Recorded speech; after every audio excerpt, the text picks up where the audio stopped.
राधे राधे दोस्तों, स्वागत है आपका अपने चैनल सनातन धर्म पर। दोस्तों, गुरुवार के व्रत व्यक्ति के जीवन में सुख शांति और समृद्धि प्रदान करते हैं, परंतु मार्गशीर्ष माह में पड़ने वाले प्रत्येक गुरुवार का अपना विशेष महत्व होता है। मार्गशीर्ष मास को अघन मास भी कहा जाता है। स्कंद पुराण के अनुसार मार्गशीर्ष माह के प्रत्येक गुरुवार को नारायण सहित माँ लक्ष्मी का पूजन व्रत किया जाता है, तो माँ लक्ष्मी की विशेष कृपा प्राप्त होती है और वह घर में स्थायी रूप से वास करती हैं। धन संबंधी सभी परेशानियां शीघ्र ही समाप्त हो जाती हैं।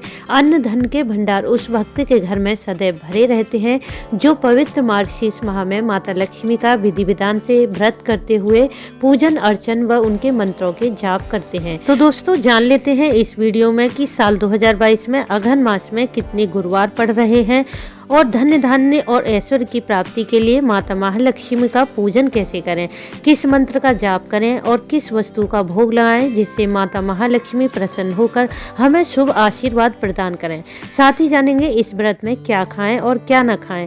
इन सभी बातों की जानकारी के लिए वीडियो को पूरा देखें। वीडियो अच्छा लगे तो इसे लाइक करना न भूलें और शेयर करें अपने फैमिली फ्रेंड्स के साथ। इसी तरह की वीडियो प्राप्त करने के लिए चैनल को सब्सक्राइब जरूर कर लें, बेल बटन को भी प्रेस कर दें जिससे कि आने वाले वीडियो का नोटिफिकेशन सबसे पहले आपको मिल जाए। दोस्तों, सबसे पहले जान लेते हैं कि साल 2022 में अघन मास में कितने गुरुवार पड़ रहे हैं। अघन मास 9 नवंबर दिन बुधवार से शुरू होकर 8 दिसंबर दिन गुरुवार को समाप्त होगा, जिसमें 5 गुरुवार पड़ेंगे। पहला गुरुवार 10 नवंबर को, दूसरा गुरुवार 17 नवंबर, तीसरा गुरुवार 24 नवंबर को और चौथा गुरुवार 1 दिसंबर को पड़ेगा। पांचवा गुरुवार 8 दिसंबर को पड़ेगा। दोस्तों, मार्गशीर्ष माह को भगवान श्री हरि विष्णु का ही स्वरूप माना जाता है, इसलिए इस मास में स्नान, व्रत और पूजन करने से व्यक्ति को अनंत गुना फल की प्राप्ति होती है। क्योंकि यह मास विशेष रूप से श्री हरि को समर्पित है, इसलिए इस महीने के प्रत्येक गुरुवार को श्री हरि के साथ माँ लक्ष्मी का विशेष पूजन अर्चन धन संपत्ति और सुख शांति को बढ़ा देता है। वैसे तो ज्यादातर लोग केवल मार्गशीर्ष माह के गुरुवार का ही व्रत धारण करते हैं और आखिरी गुरुवार को व्रत का उद्यापन कर देते हैं, परंतु कुछ लोग मार्गशीर्ष माह से 5, 7 या 16 गुरुवार के व्रत का संकल्प करते हैं और आखिरी गुरुवार को व्रत का उद्यापन कर देते हैं। तो जैसी आपकी श्रद्धा है उतने गुरुवार के व्रत आप कर सकते हैं, परंतु विशेष रूप से मार्गशीर्ष मास के गुरुवार के व्रत ही महत्वपूर्ण माने जाते हैं। और चलिए जान लेते हैं माँ लक्ष्मी के पूजन विधि के बारे में। इस व्रत को गुरुवार से धारण किया जाता है, इसलिए माता लक्ष्मी के पूजन के लिए बुधवार को ही घर की साफ सफाई करके घर को स्वच्छ कर लें, क्योंकि माता को स्वच्छता अधिक प्रिय होती है। फिर बाल धोते हुए स्नान कर लें, क्योंकि गुरुवार को बाल नहीं धोने चाहिए, इसलिए बुधवार को ही बाल धोकर स्नान कर लें। गुरुवार के दिन प्रातः जल्दी उठकर नित्य कर्मों से निवृत्त होकर स्नान आदि करें। फिर पीले या गुलाबी या फिर लाल रंग के वस्त्र धारण करें। गुरुवार के दिन माँ लक्ष्मी के स्वागत के लिए घर के बाहर मुख्य द्वार पर स्वास्तिक, रंगोली और माता के चरण चिन्ह बनाए जाते हैं, जिससे माँ अपना भव्य स्वागत देखकर प्रसन्न हो जाएं। इसलिए आप रोली से घर के मुख्य द्वार पर स्वास्तिक बनाएं या फिर संभव हो तो सुंदर सी रंगोली बना लें और जहां आप माँ लक्ष्मी की पूजा करेंगे उस स्थान पर भी रंगोली बना लें और उस पर चौकी रखें। इस दिन कुछ लोग माँ लक्ष्मी के चरण चिन्हों की भी आकृति बनाते हैं। घर के मुख्य द्वार पर, आंगन में और जहां आप पूजा कर रहे हैं वहां चरण चिन्ह बना लें। रोली, हल्दी, चावल के घोल से या कुमकुम से यह चरण चिन्ह आप बना सकते हैं। फिर एक दिया शुद्ध घी का घर के बाहर मुख्य द्वार पर जला दें और विधि विधान से माँ लक्ष्मी का पूजन करें। इस व्रत में माँ लक्ष्मी की पूजा कलश और नारियल के स्वरूप में की जाती है, इसलिए चौकी पर लाल वस्त्र बिछाकर उस पर चावल या गेहूं का ढेर रखें। उस पर कलश रखकर उसमें गंगा जल, सुपारी, शुद्ध जल, साबुत हल्दी की गांठ, अक्षत, सिक्का डालकर उस पर पंचपल्लव लगाएं। फिर उस पर नारियल रखें, उस पर चुनरी उड़ा दें। उस नारियल को माँ लक्ष्मी के स्वरूप में स्थापित करें या फिर संभव हो तो बाजार में मिलने वाला माँ लक्ष्मी का मुखौटा लाकर नारियल पर बांध दें। अब श्री हरि विष्णु सहित माँ लक्ष्मी की प्रतिमा स्थापित करें। इसके साथ ही चौकी पर श्री यंत्र को भी स्थापित कर लें, जो कि माता को बहुत प्रिय होता है। मार्गशीर्ष मास में और माँ लक्ष्मी के पूजन में शंख की पूजा का भी विशेष महत्व होता है, इसलिए इस पूजा में शंख का उपयोग यदि संभव हो तो जरूर करें।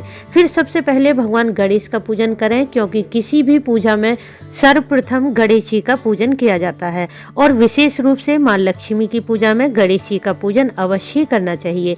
फिर गणेश जी के पूजन के बाद श्री हरि सहित मां लक्ष्मी का पूजन करें। उन्हें पुष्प, अक्षत, रोली, मौली, धान की बाली, आंवला, धूप, दीप इत्यादि से विधिवत उनका पूजन करें। मां लक्ष्मी को सुहाग की वस्तुएं भी अर्पित करें, जिससे कि अखंड सौभाग्य की प्राप्ति हो।